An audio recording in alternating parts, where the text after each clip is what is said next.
Israel தாக்குதலில் ஈரானின் மற்றொரு தலைமை தளபதி கொல்லப்பட்டதாக இஸ்ரேல் ராணுவம் தெரிவித்துள்ளது. ஆபரேஷன் ரைசிங் லயன் என்ற பெயரில் கடந்த ஜூன் 13ஆம் தேதியன்று ஈரானின் அணுசக்தி மற்றும் ராணுவ கட்டமைப்புகள் ஆகியவற்றின் மீது இஸ்ரேல் தாக்குதல் நடத்தியது. இந்த தாக்குதல்களுக்கு பதிலடியாக ஈரானும் இஸ்ரேல் மீது ஏவுகணைகள் மற்றும் ட்ரோன்கள் மூலம் தாக்குதல் நடத்தி வரும் சூழலில் மத்திய கிழக்கில் பெரும் பதற்றமான சூழல் நிலவி வருகின்றது. இந்நிலையில் ஈரானின் கட்டாம் அல் அன்பியா மத்திய தலைமையகத்தின் தலைவராக நியமிக்கப்பட்ட ஜெனரல் அலி ஷாத்மானி என்பவரை கொன்றதாக இஸ்ரேல் ராணுவம் அறிவித்துள்ளது. ஆனால் இதுகுறித்து ஈரானின் தரப்பில் எந்தவொரு தகவலும் தெரிவிக்கப்படவில்லை.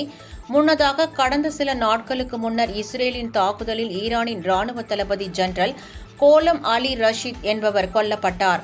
அதன் பின்னர் அவரது பொறுப்புகள் அனைத்தும் ஜெனரல் அலி ஷாத்மானியிடம் ஈரானின் உயர் தலைவர் ஆயதுல்லா அலி காமேனி ஒப்படைத்து அவரை பதவி உயர்த்தியது குறிப்பிடத்தக்கது.